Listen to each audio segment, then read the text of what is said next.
So you see, before the infection came in, the mind virus, which is what it is, this infection of salvationist religion, cultures all over the world, the Native American Indians, China, Africa, Aborigines, they all knew that we were in the presence of some divine force.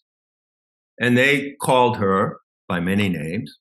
But basically, it's like, well, it's the Earth Mother. She's the Divine Mother. She gives us everything. She gives us corn, just animals, birds. She is our mother. We are born from the Earth Mother.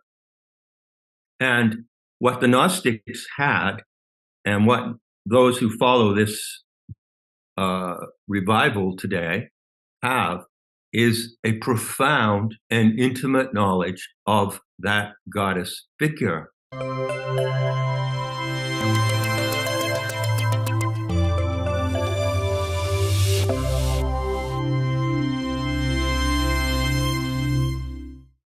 I had a fascinating talk with John Lash about the Gnostic worldview. John Lash is arguably the heaviest authority on the Gnostics, at least on the Nag Hammadi library. The Gnostics were vehemently opposed to the Abrahamic religions.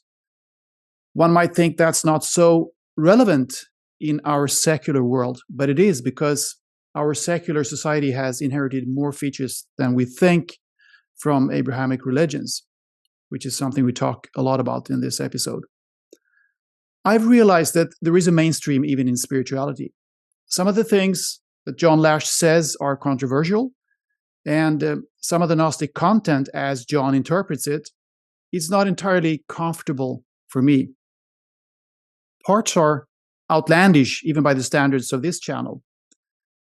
Maybe it's because what he says subliminally deep within us, deep down, reminds us of something.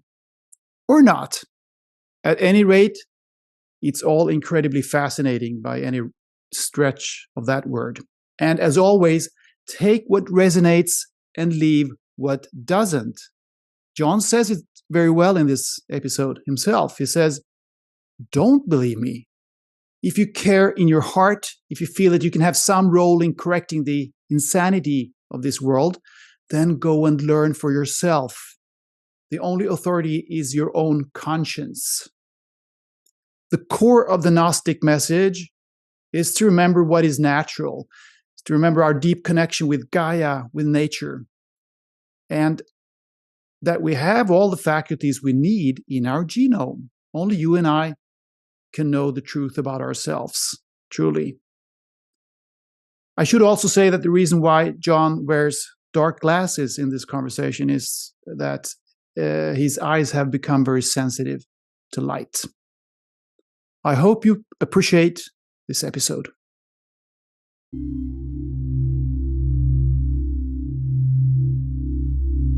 Welcome all. This is Mind the Shift. I'm Anders, and it's an honor and a pleasure to introduce you to John Lash, legendary mythologist in the footsteps of Joseph Campbell, visionary teacher and author.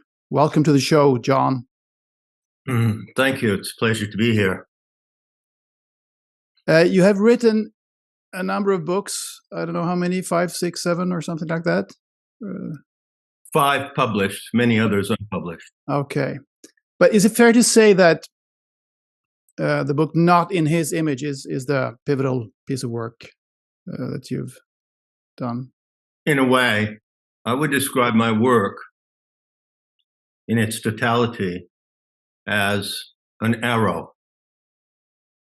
And Not in His Image is the head. Okay. The arrowhead, right? But the arrowhead is just the part of the arrow that penetrates the target. And then there is the entire arrow.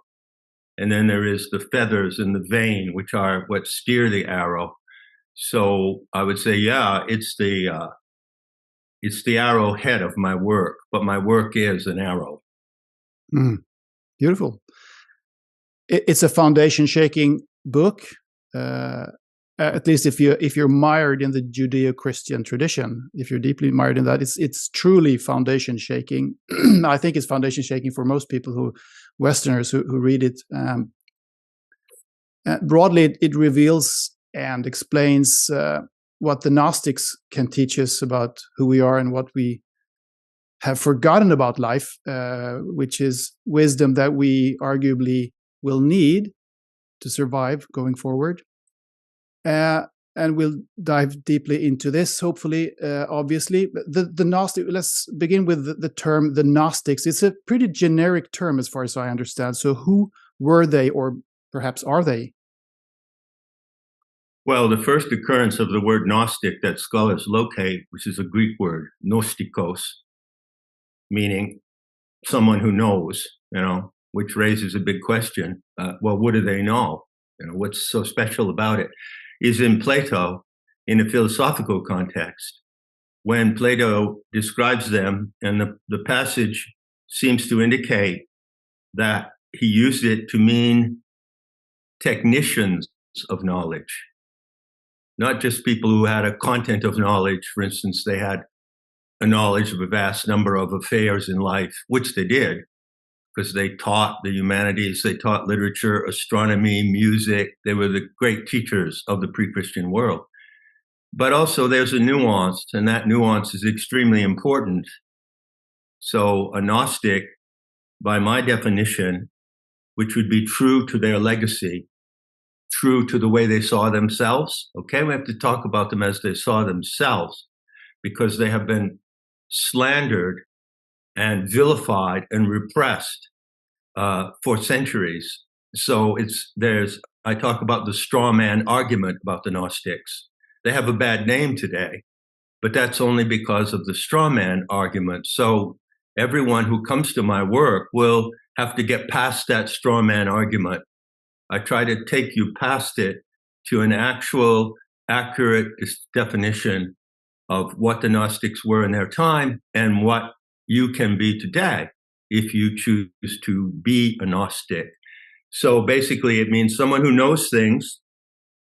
And I would expand that to mean, first of all, they know how they know. We call that in modern terms epistemology.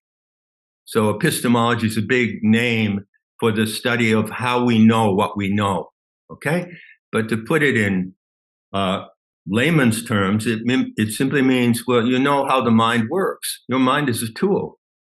It is designed to work in a certain manner. And if you know how your mind works, then you can use it to its highest capacity.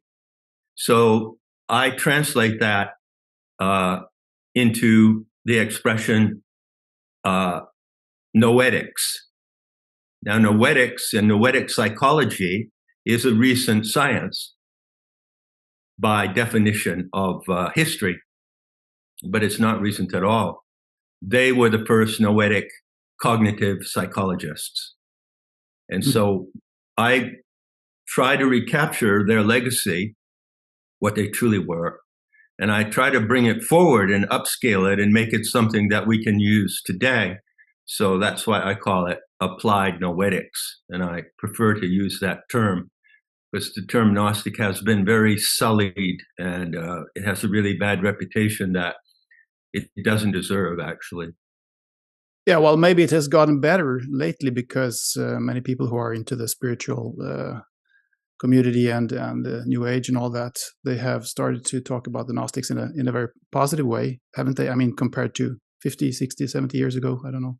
No, the only people who talk about the Gnostics in a positive way, as far as I know, are those who have read my book and follow my interpretation, if you want to call that. I have an interpretation of the Gnostics that stands apart from all the other talk about them. As far as New Age spirituality and things of that sort, well, I don't know, it's been 15, 16 years since Not in His Image came out. And I don't find that people who declare themselves spiritual, it's a word I don't use, by the way, or who declare themselves New Age, are really finding the true message of Gnosticism. They're lost in the sauce, most of them, if you know that expression. Lost in the sauce. Yeah, I kind of understand that expression. So let's talk about their legacy and their wisdom and what you tell about it in your book, and how you know what you know, how you've come across what you know, because there was a pivotal event, as you say. They had been repressed for centuries and centuries, and slaughtered on a mass scale by the Catholic Church and others also, perhaps. They were mainly active in the region of the Levant and the Mediterranean. And as far as I understand, you can correct me on that one, but there was a pivotal event back in December of 1945 when there was a discovery in a village called Nag Hammadi in Egypt. Can you tell us about that and what that has entailed? Sure. In first week of December 1945, an Arab peasant was hunting around in caves for something like bat guano or fertilizer. It's a very arid region. And he found these clay jars, and in them were these books called the Nag Hammadi codexes. So codex is codices. So codex just means book. But the reason why they're called books is very significant, because they are the earliest surviving example of actually bound books. They are leather-bound books like we have today. Previously, there were only papyrus leaves, papyrus scrolls. So they are the oldest example, and the books themselves as physical artifacts date to about 325 AD, okay? But the material that they contain, that's another question. Where does it come from?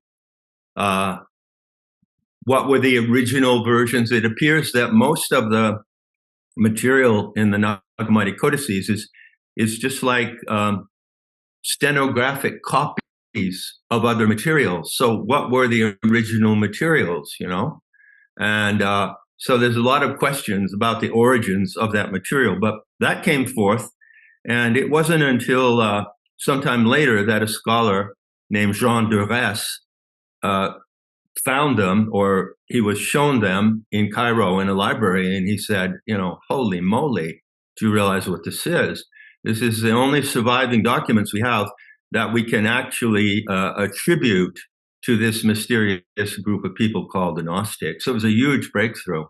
They're not the only ones. There are some non-Nag Hammadi texts that are important too, but it's the main body upon which I've reconstructed the message of Gnosticism. Yeah, and it's huge, but it's actually the material isn't that huge. It's 52 books or something, isn't it? I mean, the body of text is not as big as, for instance, your book that you've written. No, how much is it? 52 texts, some very fragmentary, some very short, some quite long, all very confusing. It's a huge muddle. There's only about 30 of them that are worth consideration. And on my website, Nemeta, there's a course called Gnosis Today, in which I've written commentaries on those 30 that I consider to be of importance. But it's a huge job of reconstruction that I went through to pull them together. I have to use these things here. You see this? Yeah, the Coptic Gnostic Library. This is actually the scholarly edition. So you can see that it has Coptic and English. So it was published in English in 1976. It's called the Nag Hammadi Library in English. And it's gibberish. It's really almost impossible to make any sense out of it. So you really have to go and dig into the source materials, which is what I did. So one of my objectives in Not in His Image, basically the first quarter of the book is dedicated to the problem we're facing still today. And it traces back that problem all the way to about 2000 BC.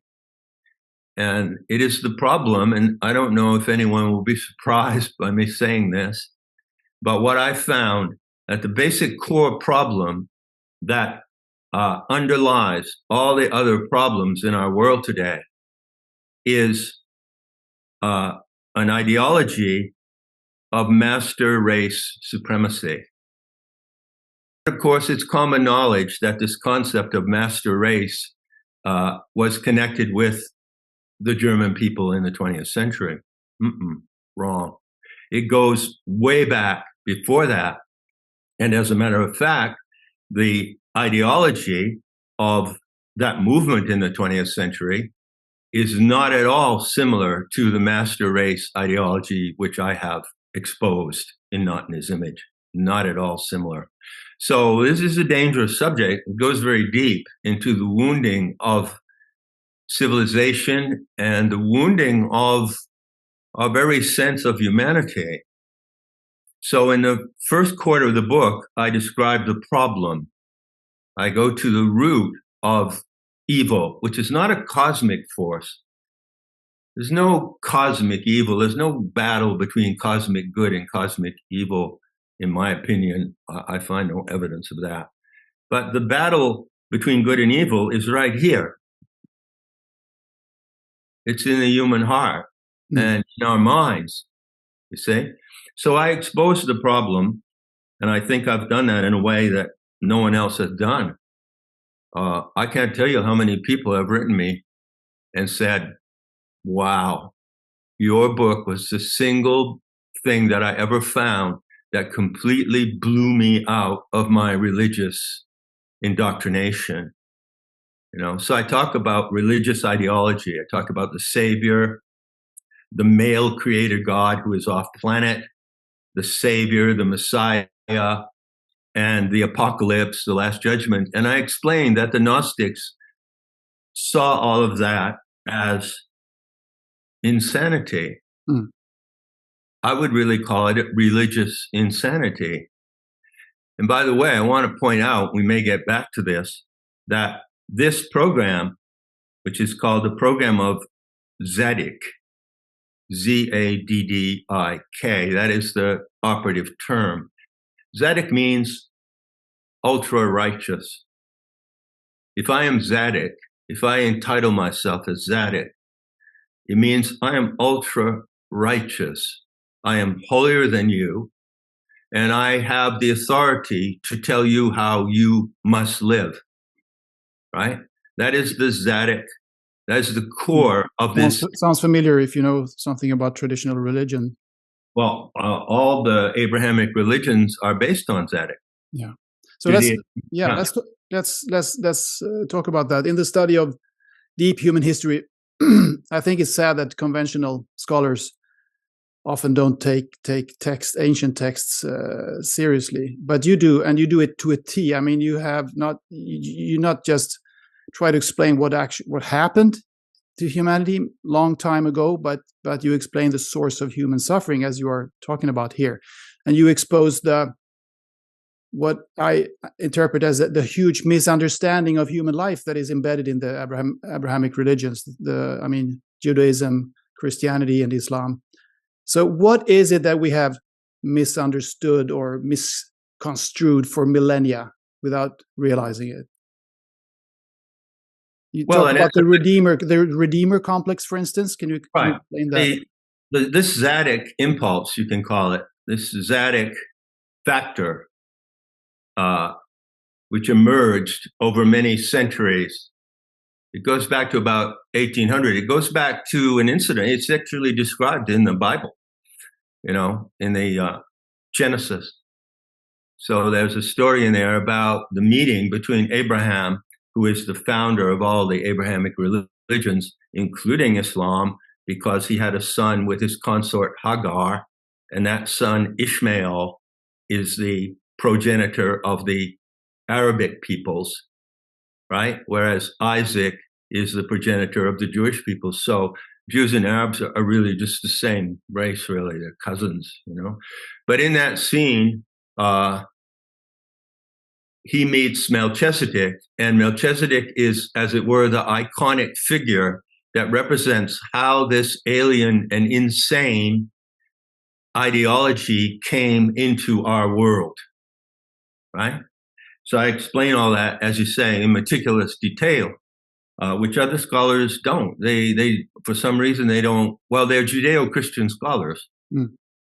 So they have a vested interest in preserving their belief system, but I don't, because I'm a heretic. And I'm out to completely destroy their belief system and to liberate people from it to the best of my ability. So yeah, there are several components of this Zadok factor. One is that there is a sole, supreme creator God who is male, and he is external to the world. I call him the off-planet Father God. Then there is the Messiah or the Savior, who is in a way sent by the Father God. Then there is the trial and the judgment of humanity.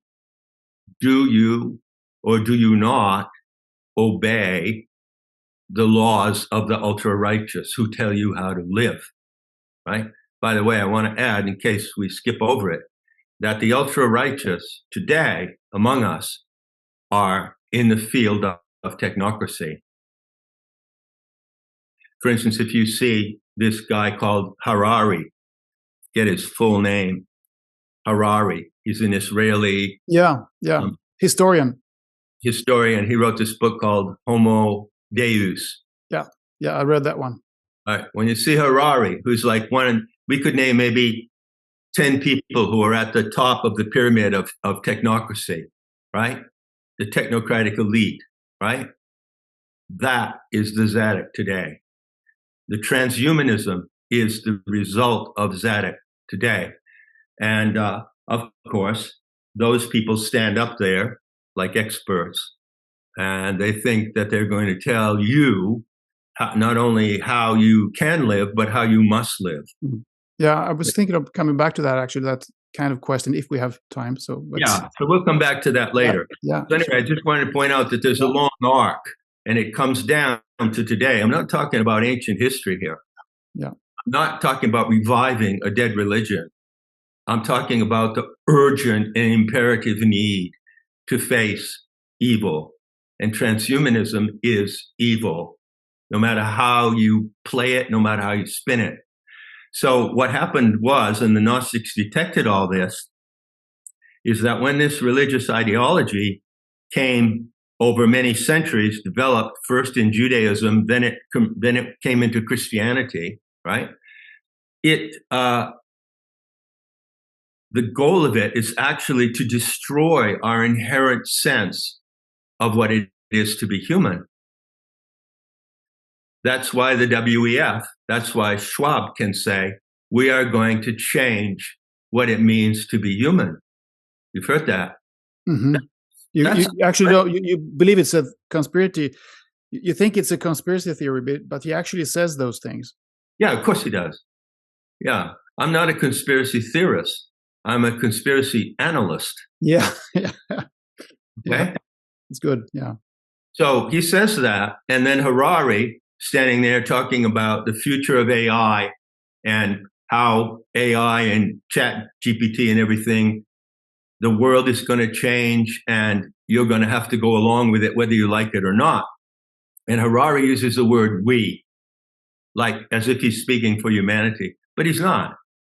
He's only speaking for his in-group, which is this movement. And so I track that movement. That's all about the problem. And I track that in the first quarter of the book. I talk about who St. Paul was and the Melchizedek connection. I don't think anyone else describes the Melchizedek connection quite the same way that I do. But then in the other 3/4 of the book, I talk about the solution.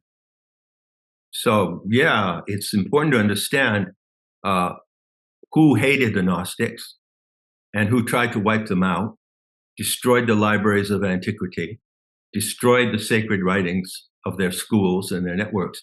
It's important to know that, but it's much more important to know that they had a message for humanity that is a solution to those problems. And so the greater part of the book is about the mysteries because the mysteries were the schools run by Gnostics in which they taught let's go to your three questions.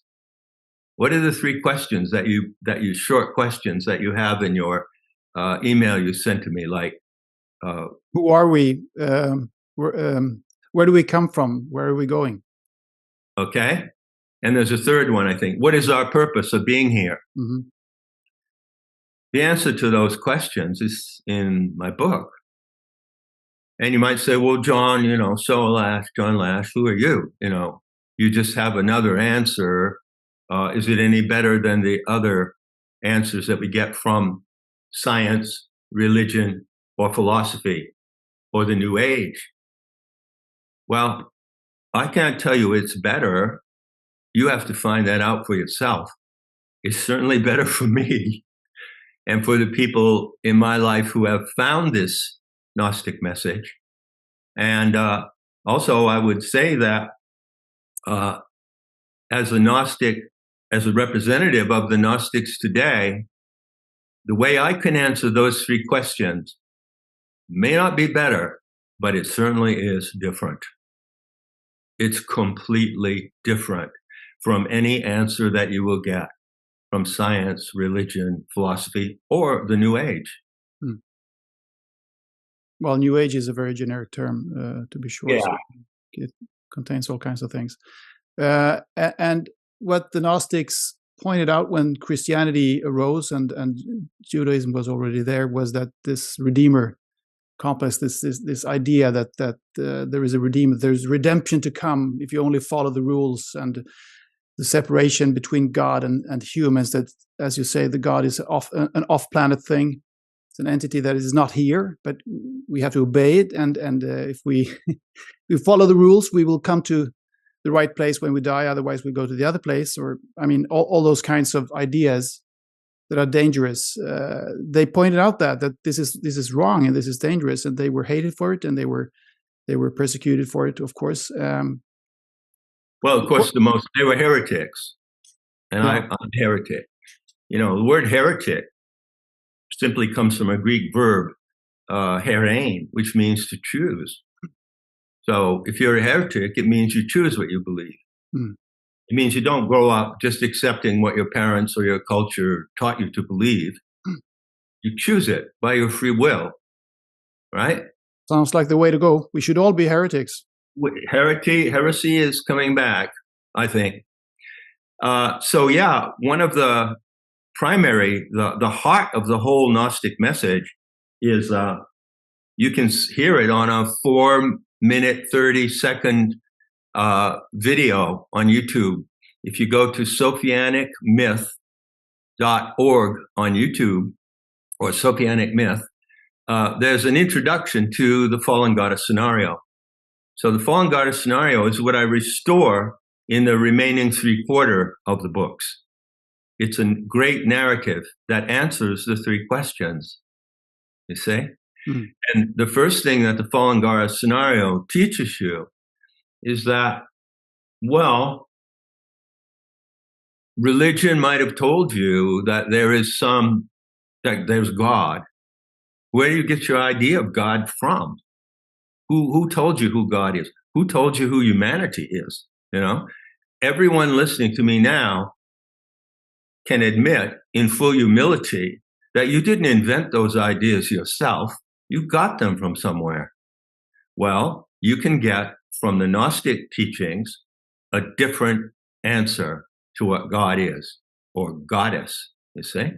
So what they said was, no, it's wrong.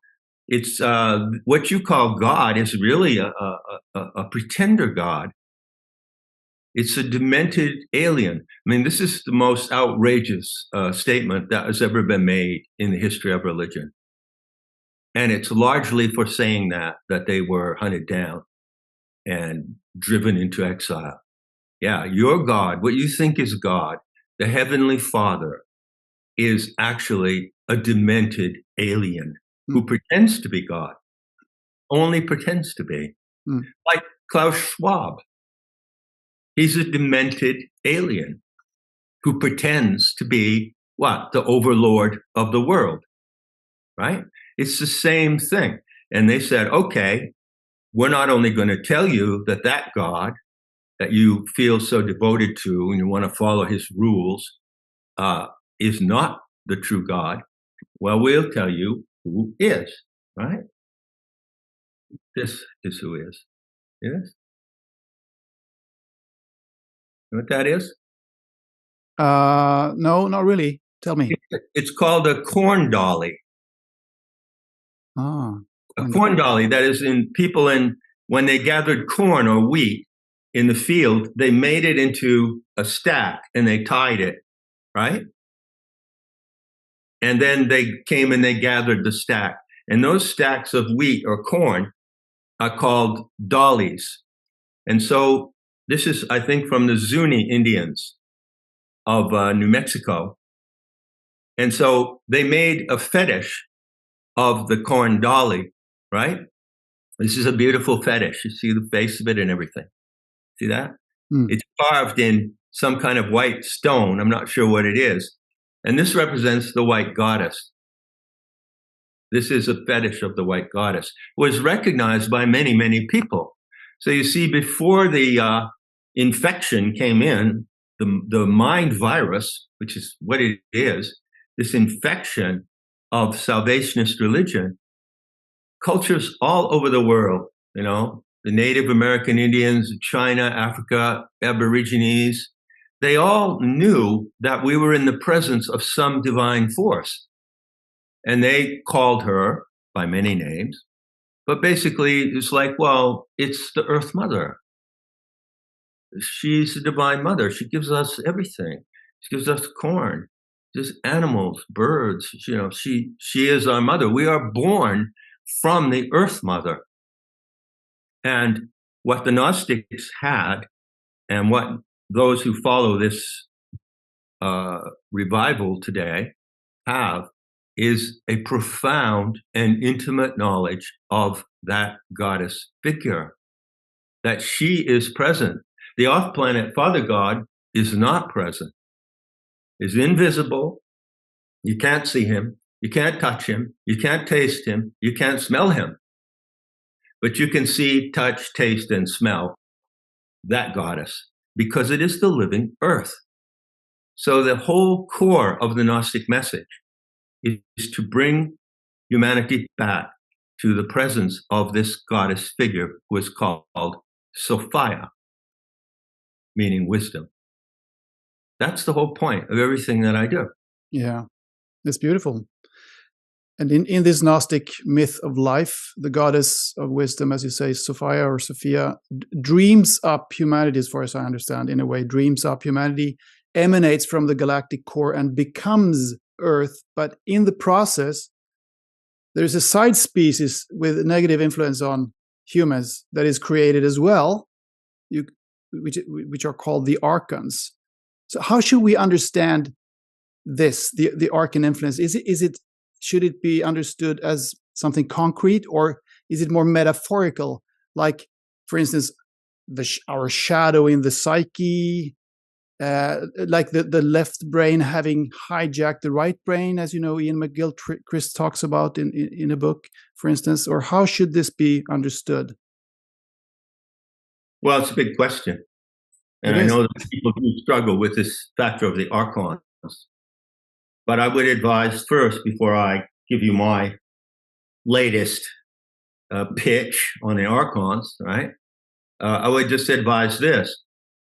I introduced the word archon myself into discourse on the internet in 2002, 20 years ago.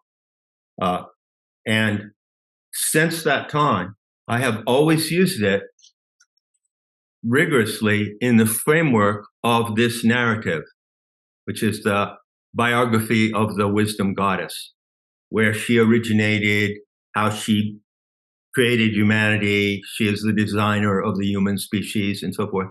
And I have always spoke about the archons in that framework, in the framework of that story. Because if you go outside the framework of that story, if you don't have it as a guiding paradigm, then there's a tendency to speculate about all kinds of things about the archons, which, to my mind, is a waste of time. Mm-hmm. So I would say this. No, it's not about projection or your shadow. By the way, I entirely reject the Jungian concept of projection and the shadow entirely. It is not about right brain, left brain. It is about an actual paranormal influence upon our world, a paranormal influence that comes from outside of the atmosphere. And the archons are a species, like a cyborg insect type species, that were generated by accident. So why are they even here in this? Why do they impinge upon this world? They're not here in this world because they can't live in the biosphere. They cannot live in the biosphere because oxygen is toxic to them. So, but they can try to break in. So a big part of the story, the fallen goddess scenario, is, okay, how did the archons appear in the first place? And why are they messing with us? And how do they get into our minds? It's a mind virus.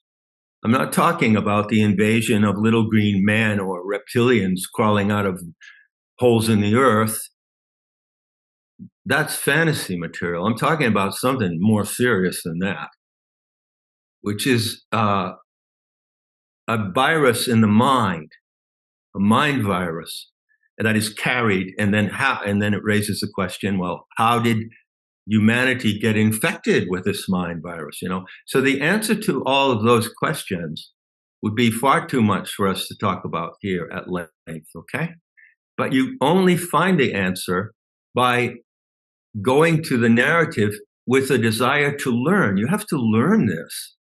I can't just spoon feed it to you. There has to be a very strong will to learn.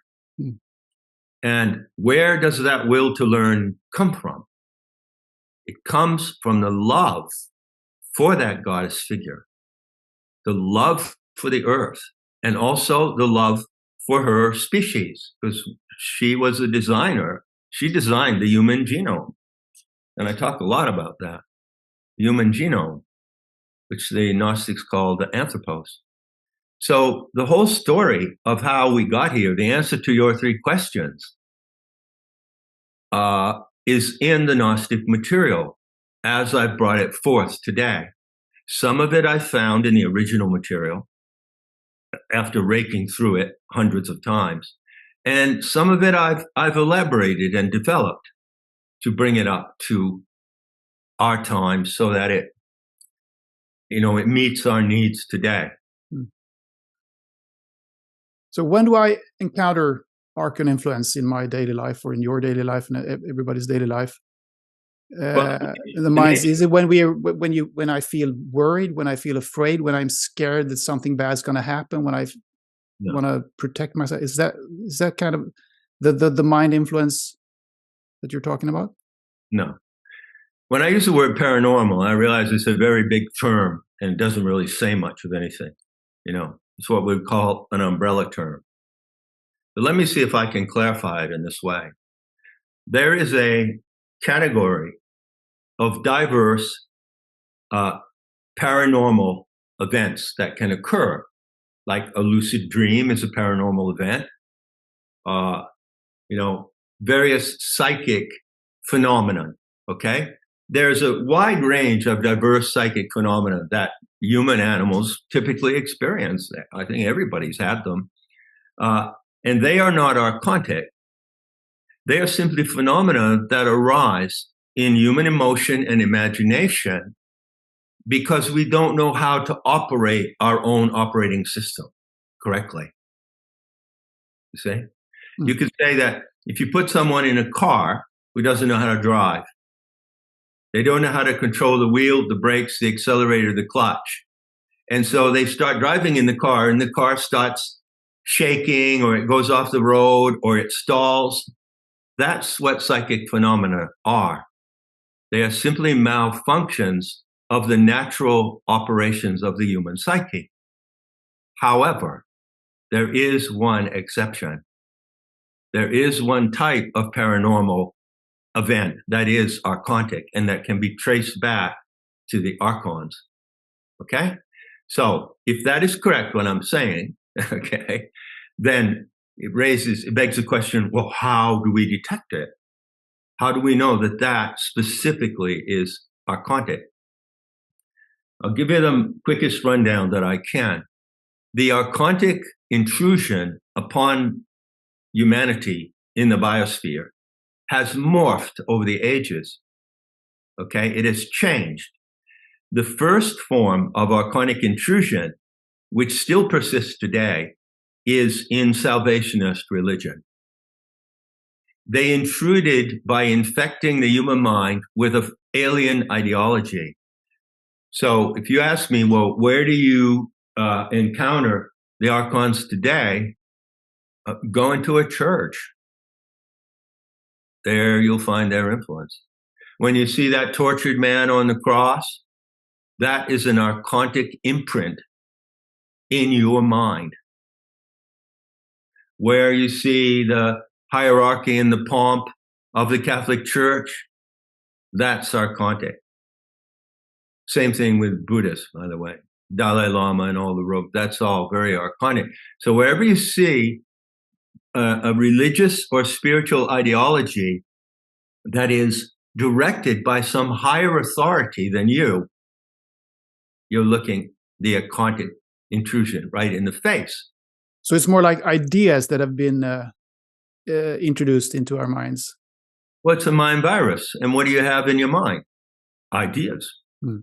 So you have some ideas in your mind that are healthy, like you have some chemicals in your body that are healthy. And you have some things that are in your body that are unhealthy if you eat badly or you get an infection. It's an infection in the mind. And it operated first through religious ideology. Okay? But then over centuries, it mutated. It's a mutating virus.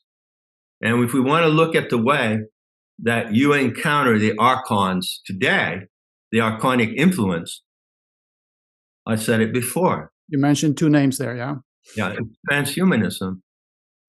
All of this insane hype and fear-mongering, scare tactics. Oh, AI, you know. The archonic influence is AI. AI is archontic intelligence. AI is alien intelligence.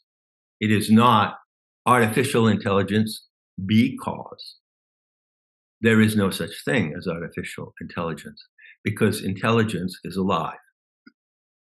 True intelligence is alive. Yeah. And AI is not alive. It will never be alive. It will never have agency. It will never achieve singularity. And it will never take over your life unless you surrender to it. So we're at the front line of the archonic attack right now in this attempt to convince people by fear and threats, right? Oh, it's coming, AI, it's the end of humanity. This is the archonic force coming right at you. It's not something mysterious. And so you might ask, well, John, how can you say that that is paranormal? Isn't that just an expression of science and the human mind? You know, hasn't science and technology just evolved to this point? You know, how can you say there's something paranormal in it, something alien? The answer to that is that if you use your common sense and you look at it without fear, you can see that it is insane. It's insane. And the insanity is something beyond human.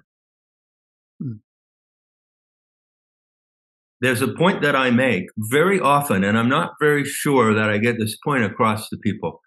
It may be one of the more difficult points I make. But, you know, are you concerned about evil and evil in the world? Do you think there's real evil in the world? People with evil intention? You think there are people who want to harm others and cause them suffering and deprive them of the freedom to live and all that? Okay.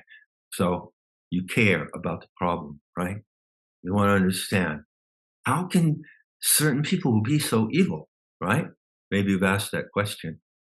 I guarantee you that you cannot see to the ultimate source of evil, human evil, unless you see there is a non-human factor in it. And this is a test for everyone. This is a test for your probity, your ability to investigate something. But I assure you, that is one of the greatest lessons that I have drawn. And if we did not have this archontic presence in this world, by the way, it's dying out. It's in its dying phase. I could talk a lot about that. Yeah, let's come back to that. Yeah. If we did not have it in what I call the divine experiment, okay, so I call life on Earth in the biosphere with the human species, plants, trees, ocean, water, insects, snakes. It's a great experiment. It's a biological laboratory created by divine beings with love and a sense of mischief and adventure, right? They don't know the outcome of this experiment. They just put us in it. They gave us certain abilities and capacities, and they said, okay, now let's watch this species and let's watch how they all interact with. It's a wonderful, thrilling adventure. If we did not have the archontic intrusion, then there would be wars, there would be conflicts, there would be some measure of cruelty, there would be some measure of inflicted suffering, that is to say, intentional suffering inflicted upon others, right? There would be those phenomena would happen in human behavior, but they would be nothing on the scale of what we see today. It's the scale of it that tells you that there's something non-human in it. See? And this is not easy to grasp. I'm explaining it for the 100th time, the best I can. It's just something that you can't be told about it. I'm telling you, but you're not going to get it just from me telling you. No, you have to kind of sense that it is, as you say, insane, and it doesn't make sense when you sit with it for a while. Yeah, it's insane and inhumane. It's inhumane. Yes, that's the term that we use even for the wars and the atrocities that are going on. We use the term. Yeah, but war in itself, the conflict between different races or ethnic groups, is not insane. It's not. It's always happened because there are two components in this experiment. One is cooperation or mutual aid, and the other is competition. And it's natural. People who think, people who dream, people who want to say, oh, if we could only live in a world where there's no conflict, are very naive. But the way the conflict develops, it can develop in human terms, or it can develop into an inhumane scale of insanity, which is what those wars were about. Well, sure. I mean, there are many layers of conflict. It doesn't have to go as far as war, of course. I mean, you can have conflicts without having wars. Yeah, that's right. And you can have tribal wars, and there have always been tribal wars. And there have always been territorial wars. It's in the nature of the experiment. Well, an argument at a workplace is a kind of a conflict. Yeah, marriage is a conflict. Marriage is a conflict. So, was the just to see here what has happened and why, according to the Gnostic story here, the Gnostic wisdom, if you will, was the emergence of this salvationist religion thing, this Redeemer complex, was that the human mistake, or is it salient to you and to us who read your book because it's close to our current culture and it's also near our written history? Or because humanity has been around for hundreds of thousands of years, probably, maybe millions. So this is pretty close in history. Was it really the mistake, or was this bad influence there already earlier? Or it was not there. Let you answer this question. No, it was not there. I explained how it got here. There's a great saying from one of the Gnostic books that says, whoever does not know the origin of evil is no stranger to it.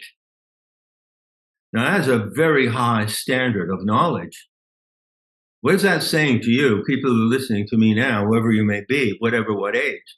It says that if you cannot know and see with certainty what the origin of evil behavior is, then you may be accessory to it without knowing that you are. You may go along with it.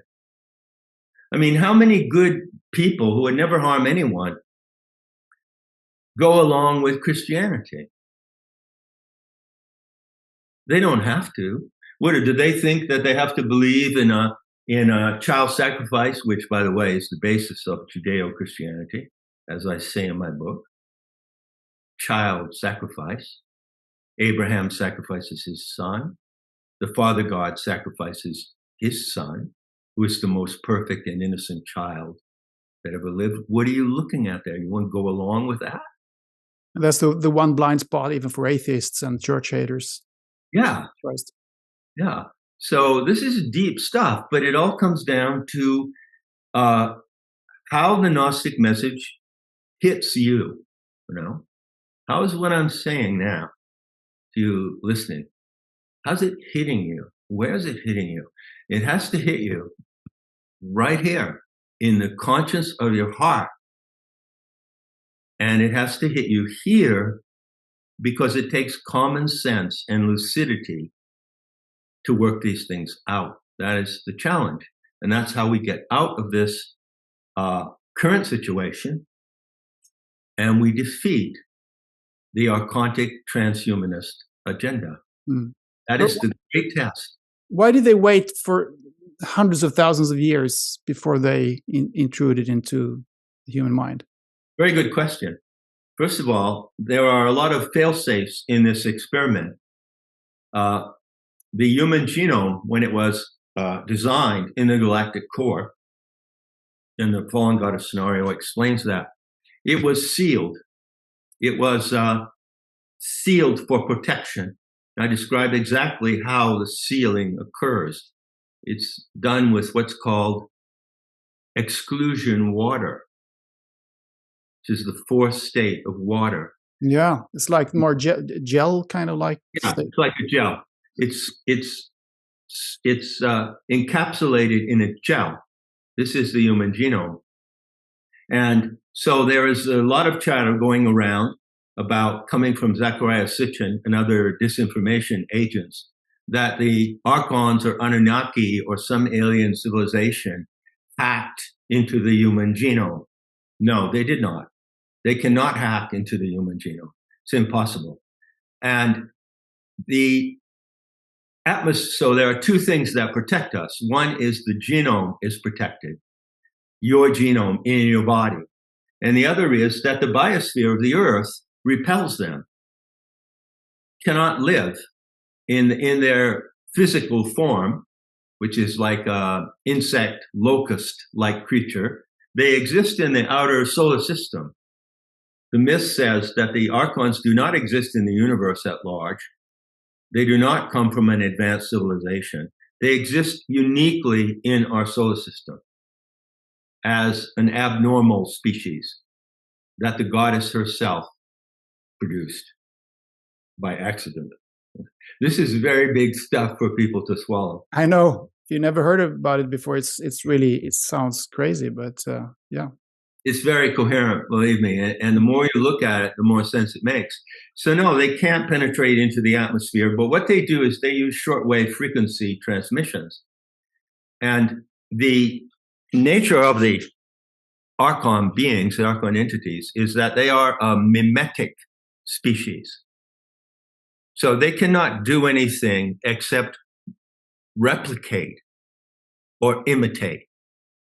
So they observe the Earth from the surrounding solar system, okay, from the other planetary bodies, particularly Saturn, for many, many thousands of years. And the Gnostics say that they became envious. They use this word. They were envious. They were able to observe our experiment. How did they do it? They did it by shortwave scanning. They didn't actually do it because they have eyes like us to see, because they are not organic. They do not have eyes. Okay? They have sensors behind those big bulging eyes, right? They have sensors. And so they tracked and scanned for a long time. And they wanted to be like us. This is what the story says, you know? And then they realized, well, we can't be like them because they're superior to us. And we were just an accident. We're a cosmic accident. They are the result of a divine imagination of the aeons in the cosmic center, you know, and they are higher than us and they think they're more intelligent than us. It says this in these books, you know, it says, I quote, yeah, the archons realized that the anthropos was more intelligent, more beautiful. It's free. It can play. And so their envy turned bad. And they said, well, if we can't be like them, maybe we can get them to be like us. Maybe we can turn them into mindless drones and zombies. And so they tried and they tried. It was like a barrage of this short wave frequency blasting into the atmosphere for many, many millennia before they finally broke through. In order to break into the experiment, they had to go through a particular vector, and they neurologically infected that vector, and then that vector spread their virus, let's say. That's how the story goes. It's an enormous story. You know? Doesn't matter. I mean, people can draw their conclusions themselves, or absolutely. Yeah, I mean, and believe what you're saying, or think that you're talking baloney. I mean, it's don't believe me. It's a free world. Don't believe me. Yeah. Don't believe me. If you really care in your heart, if you really feel that you can have some role as a sovereign individual in correcting the perverted insanity of this world, then go and learn how to do it. And everything I talk about is provable. And people who follow my work, I don't know what their numbers are, but every one of them who follows this updated Gnosticism will tell you, yeah, we can prove it. We live it. We are part of the solution. We are part of what is called in this text, Sophia's correction. The correction of the insane behavior of humanity is happening. And Gnostics today dedicate themselves to that correction, which is a great theme in the thing. And there's even a chapter, I think. Yeah, there's a chapter that's called Sophia's Correction. There is in your book. Chapter 22. So the Gnostic message is a unique message. It's not a version of ancient truth that's been conveyed for tens of thousands of years. I mean, the Hermetic text, the Vedic text, the Sumerian text, the Mayan texts. It's something different, is it? Yeah, it's the only, to my knowledge, the only complete and coherent explanation of your three questions. How did we originate? What are we doing here? You know, and where do we go from here? You can go to, 1,000 scientists. You can go to 1,000 religious leaders. You can go to 1,000 philosophers and ask them those questions, right? And they will all give you answers, and maybe you'll like those answers better than mine. But I can only assure you of one thing, that the answer that I'm telling you is completely different. Yeah. Any answer they will give you. As far as I can understand now, the difference is maybe that the Gnostic texts are talking about specifically humankind and humanity, and how everything went awry for humanity and what happened and how humanity was created and all that. And also the earth, of course, because we're an integral part of earth, and earth is Sophia. But other spiritual texts, or I mean, you don't use the word spiritual, but other ancient texts, ancient wisdom texts, they speak perhaps more about how the universe works, what is beneath the physical reality and all that, and like the Hermetic principles, the Hermetic texts talk about that. They don't talk specifically about humanity and how humanity came about. But is this a correct interpretation of the difference between the Gnostic texts and the others? Well, you'll find in my book here in the footnotes, and you also find extensively in my other writings in my school, Nemeta, that I have drawn over, well, let's say, let me calculate how old I am. I hope I don't fall into a coma. You think, okay, let's say 55 years at least. I've studied Vedic philosophy, Zen. I've studied all the philosophical systems in the world and tried to practice them, tried to see how to apply them to life. Then you'll see in my work that there are certain overlaps. The main overlap that I make is between the Gnostic message and what is called Hindu Tantra Vidya. Hindu Tantra, not Buddhist Tantra, although I do rip off a lot from Buddhist Tantra too. I'm kind of like a thief. I go in and I steal things from these other systems, if they work. I steal parts of their cars, to build my model car, right? But I draw very deeply on this Hindu Tantra. And there's a great saying, which is from the Visvasara Tantra. And it says, what is here is there. What is not here is nowhere. Now, I remember that from the book. Yeah. And so I hold by that. You want to know about other dimensions and, where all the cosmic structure and everything and what's all behind this? And well, I teach about that too. It's called the parinama, or the mechanism of cosmic projection. But one of the requirements I make upon those who are interested in learning about that is that, look, I can tell you about the dimensional structure of the universe, that there are 10 dimensions. I can tell you about how they are structured and how they come from a source, the origin of everything, which I call the presence, right? And yet, I want you to always know that everything that you can find in the cosmos, you can find right here in your senses. So would you say it's a holographic universe? Like no, I don't use the word holograph because it's not a holograph. It's a materially real projection. To Sophia, it's like a dream. The earth is like, to her, like your body is to you in a dream. So here you are now sitting here, we're together in these rooms, and you're not dreaming. You're awake, and there's your body. There's my body. But in a dream, I have a dream body. So the earth is her dream body. And you are in her dream. You're a character in her dream. The events in your life are she's dreaming them. This is one of the great messages. And this is not a metaphysical theory, my friends.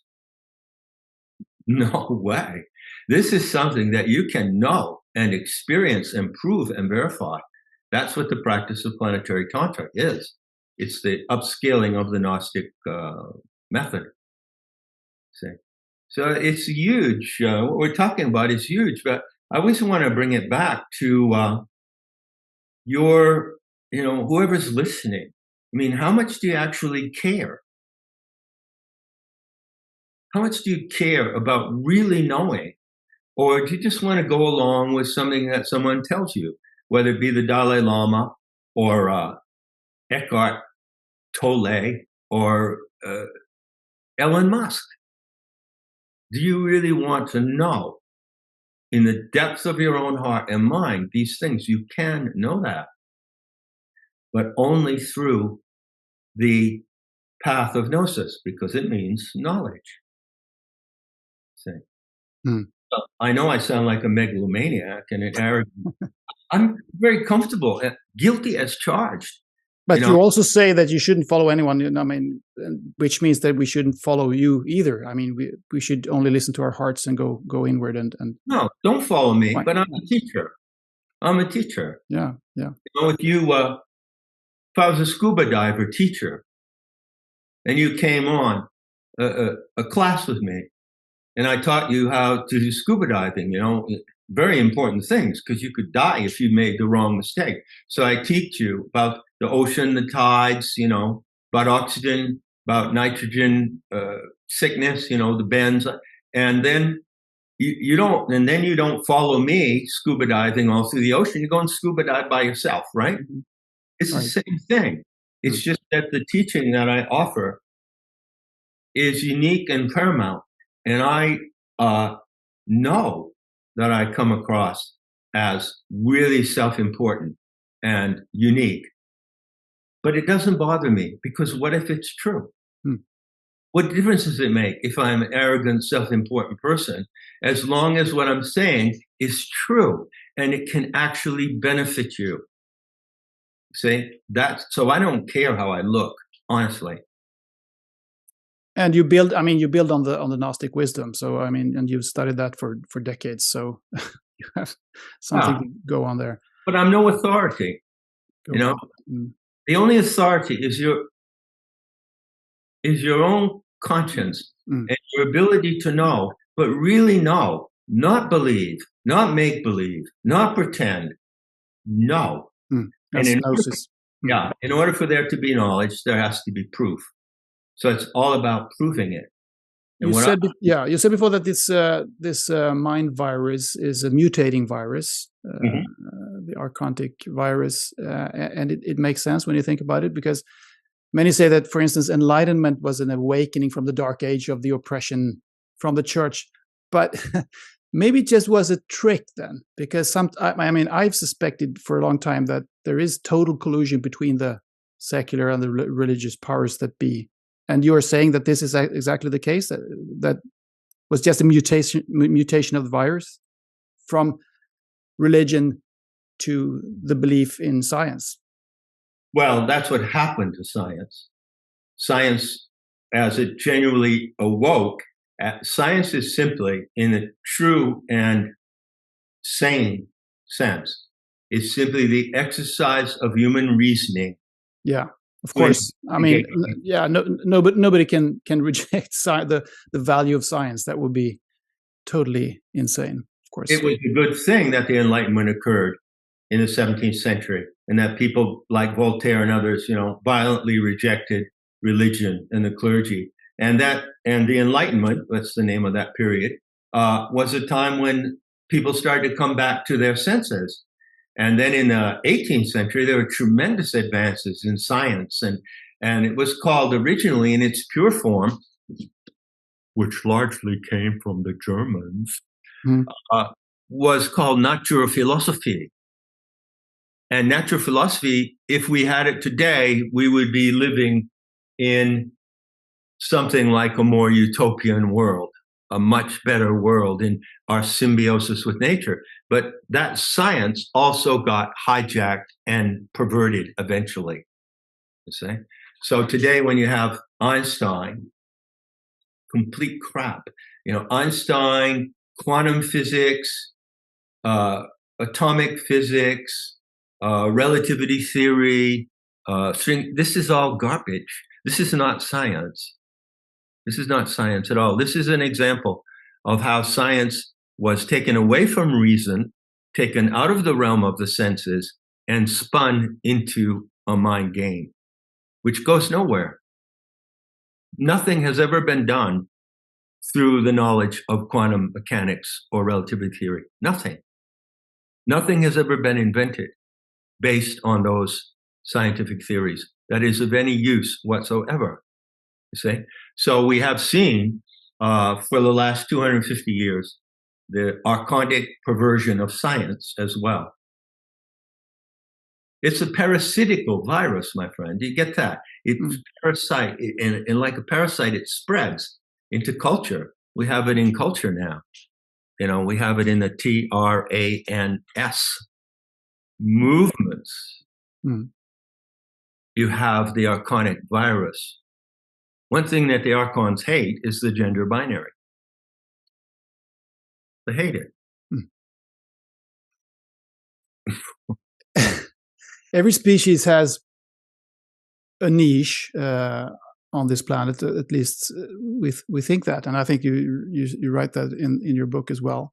Yeah. But the question then, it begs the question: what's the niche of the human species? I have a hard time realizing. Finding a particular niche for the human race, because it seems as we are unique in that way, that we are different from the other animals, if we are even to be called an animal, because there's no niche, there's no specific place for. What would that be? We have cousins among the primates, and they have niches. They haven't changed in 12 million years. But what's our niche? It's culture. Culture. Okay. Now you can't say that giraffes don't have culture, or elephants have culture, right? Elephants have funerals, they bury dead elephants, they weep,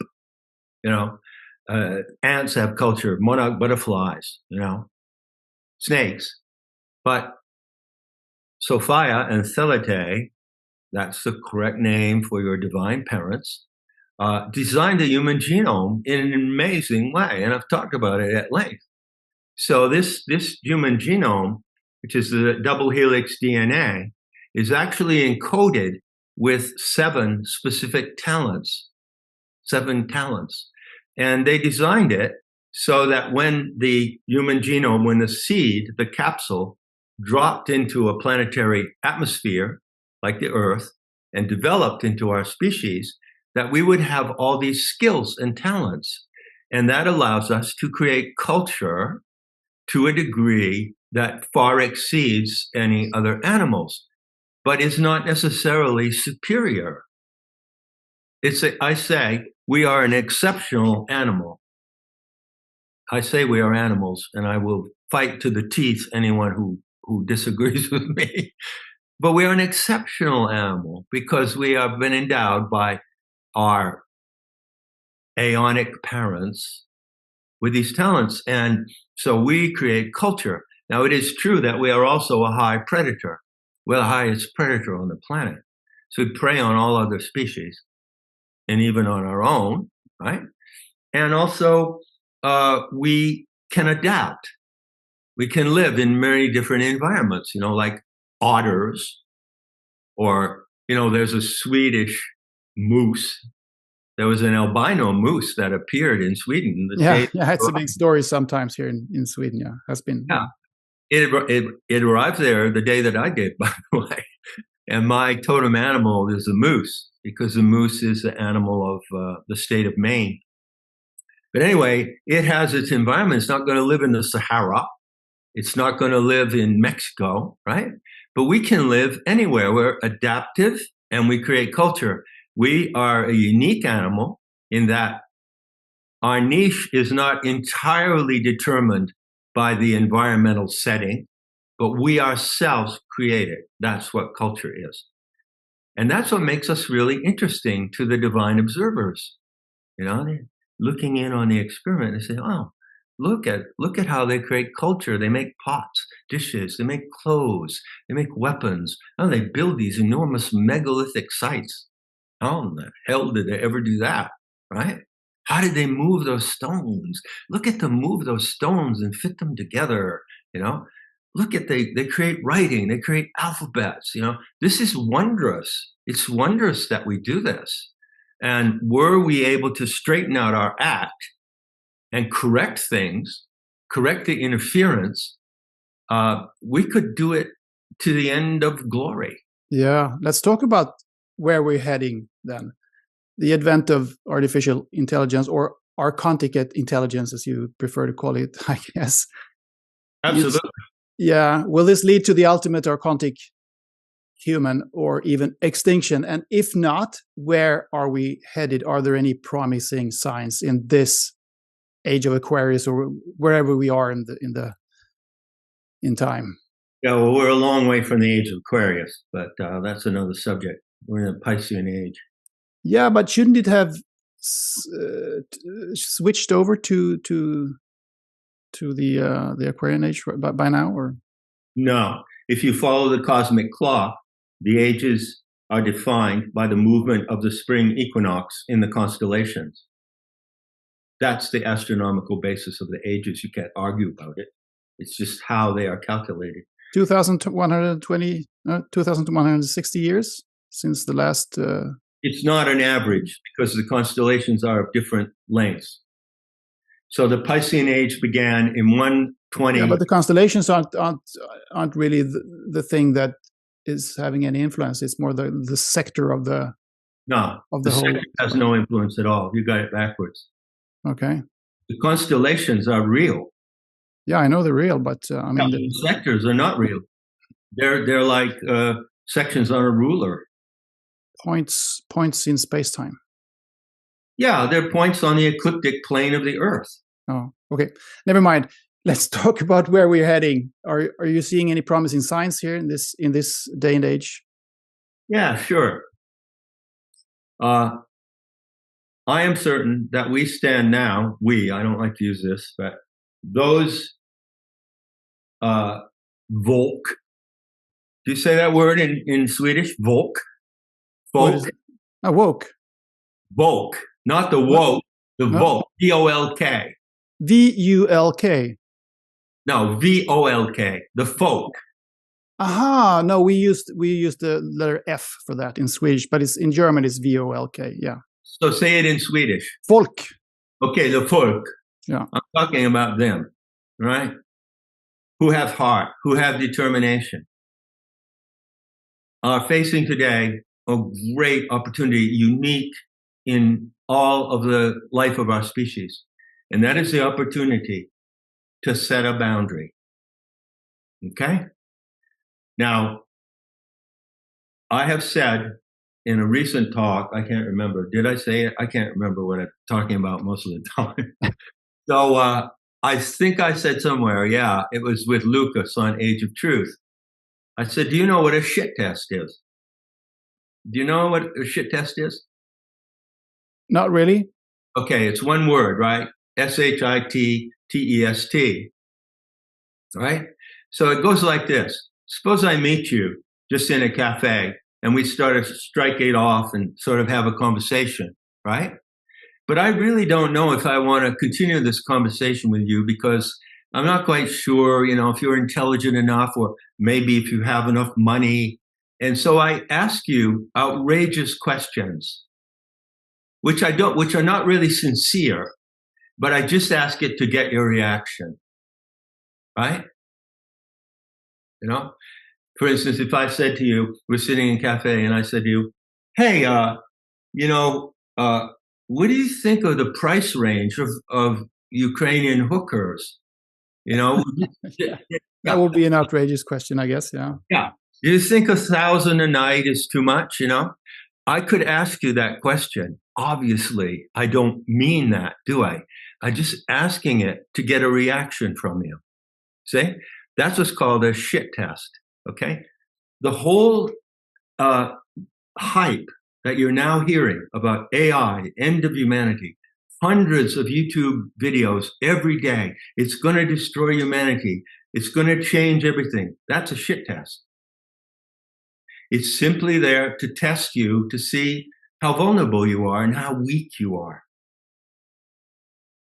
Now, there's an anecdote that comes, this will illustrate what I think is the great opportunity of this time. I'll make it as quick as I can. There's an anecdote that comes from Plato, and it comes from the dialogue called the Phaedrus, at the end of the Phaedrus. And Socrates relates this anecdote, and it's called the anecdote of Thamus, Thamus. So there's this Egyptian king called Thamus, probably Thutmoses, probably. And Thoth comes to him, Thoth, the god Thoth, god of writing and Hermes.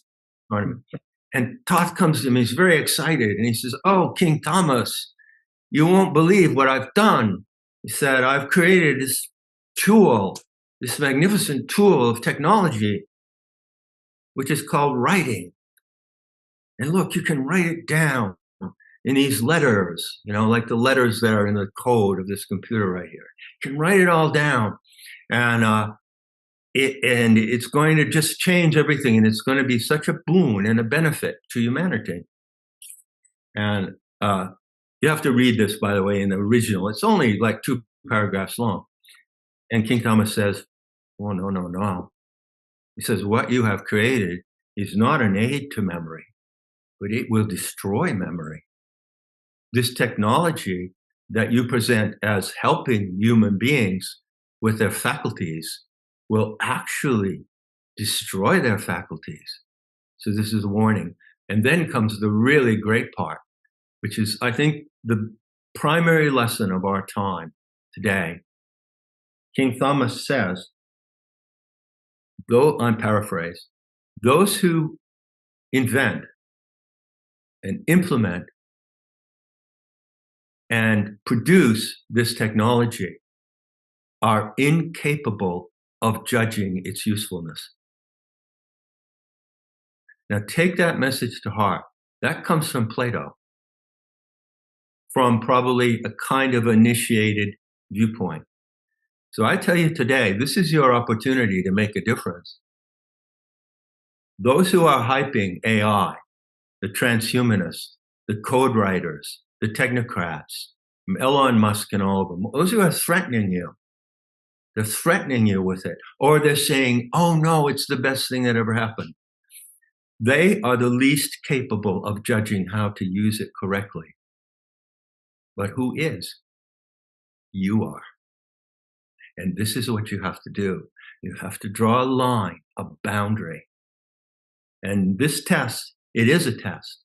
And this test has never faced humanity before. And it's a really good thing that we're facing this test today, because every single sovereign individual who cares can say, no, I don't accept it. I will not allow it. I will not have it forced upon me. And I will find a way to live my life as free as possible from artificial technology. Doesn't mean I'll reject it entirely, but I will put it within strict boundaries. Like, look at what we're doing here right now. So we're using AI. Am I a hypocrite because I'm advising people? Not at all. It's just a fucking telephone, man. It's a telephone with a screen. Years ago, we would have conducted this interview on the telephone. So yeah, I use it to teach. I use it for my school. And then I draw a boundary. Do not live on social media. Do not have an iPhone. Do not take my own picture 1,000 times a day. Do not rely on ChatGPT to learn for me. See, if you go to ChatGPT and you ask it a question, then you forego the learning process. You don't go through the learning process. You allow the AI bot to learn for you. You're surrendering your own faculties. This is what Thomas warned us about. So we stand at a frontier, which is a tremendous opportunity to take a stand against transhumanism and technocracy. That's what it's all about. And claim back a natural way of living. Do not live in social media. It's not a life. The life in the virtual is not a life. What you're seeing here, this is not John Lash alive. You're not seeing him alive. You'd have to be here with me. You could stand it to see me alive, right? Yeah. I'd love to be in Spain and sit by a table together with you. Well, don't you know the difference? I mean, what is the difference? Virtual is the archonic medium. They are masters of virtual reality, virtual simulation. Do not go live in the virtual. The choice to live in the virtual or the natural is the choice of Sophia's correction. That's it. It's simple. Common sense.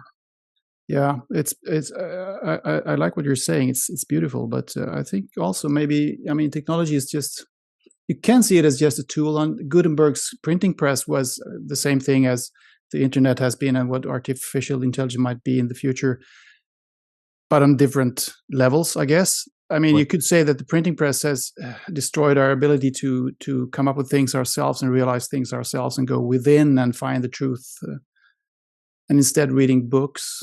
I disagree. You disagree? We're reading books. Here's a book you can read. Yeah. I mean, that's also artificial intelligence in a way. No, it isn't. This is not virtual, man. Okay. It's not virtual. It's not on a screen. What's on a screen is virtual. Okay. On a screen is not going to give you the future that is correct for humanity. But what's the principal difference between Gutenberg's printing press and the computer? The printing press is a tool for producing physical artifacts, which you can hold and carry with you. You can go and sit under a tree and read a book and learn something. The difference is that you can't go anywhere with the virtual unless you have an electronic screen. And in that screen, there is nothing that you can hold. It's not a physical artifact. Well, I read your book on a screen, actually. Gotcha. Yeah, you got me on that one. Right.